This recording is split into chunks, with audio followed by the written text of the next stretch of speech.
যে আমরা এখন কথা বলছি টিম পরিচালক আজকের যে নবীগঞ্জ T20 হুন্ডা কাপ এর পরিচালক তমিজউদ্দিন চৌধুরী সাহেবের সাথে। আপনি একটু আমাদেরকে আজকে খেলা সম্পর্কে বলবেন এবং আপনাদের আজকে কি খেলা চলছে এবং আপনাদের ফাইনাল খেলা কবে নাগাদ কত তারিখে হতে যাচ্ছে এবং খেলার যে উৎসাহ উদ্দীপনা সম্পর্কে বলবেন, পাশাপাশি খেলার যে নিরাপত্তা সম্পর্কে একটু বলবেন আমাদের। আজকে কোয়ার্টার ফাইনালের সর্বশেষ ম্যাচটি অনুষ্ঠিত হচ্ছে। আমরা ইতিমধ্যে বুঝেছি এই 20 দলের মধ্যে কোয়ার্টার ফাইনালে উত্তীর্ণ দলের মধ্যেও এটি নিঃসন্দেহে দুটি ভালো দল। তো দুটি ভালো দলের মধ্যে আজকে প্রতিযোগিতা হচ্ছে।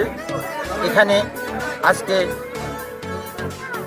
যেই দল বিজয়ী হবেন ওই দলকেই 23 তারিখে সেমিফাইনালে অংশগ্রহণ করতে হবে।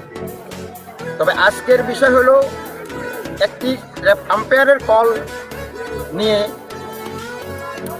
আমাদের একটি দল আম্পায়ারের কল মানতে না চাওয়ার কারণে যথেষ্ট সময় ক্ষেপণ হয়েছে।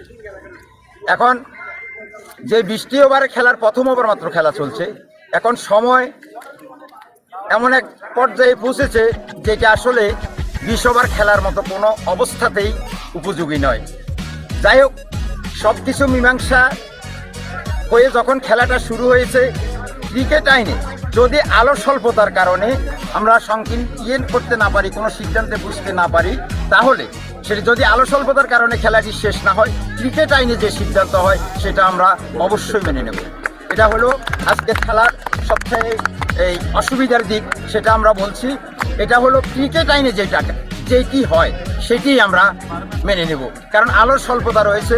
ইতিমধ্যেই নবীগঞ্জ ব্যাট করে শেষ করেছেন, এখন হামিদুল্লাহ ভূঁইয়াবাড়ি একাদশ ব্যাট করছেন।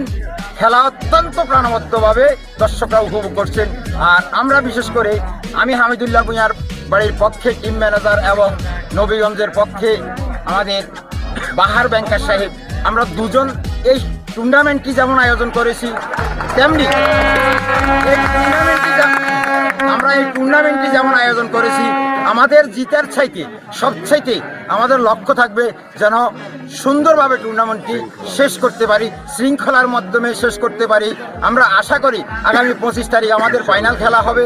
সেখানে লক্ষ্মীপুর রায়পুর 2 আসনের মাননীয় সাবেক তিনবারের সংসদ সদস্য জনাব আবুল খায়ের ভূঁইয়া এমপি মহোদয় সেখানে থেকে খেলা উপভোগ করবেন এবং পুরস্কার বিতরণী শেষ করবেন। আমরা আমাদের জন্য দোয়া করবেন, আমরা যেন সুন্দরভাবে এই খেলাটি শেষ করতে পারি এবং পুরস্কার বিতরণী অনুষ্ঠানও যেন আমরা সুন্দরভাবে পরিচালনা করতে পারি। আসসালামু আলাইকুম রহমতুল্লাহ।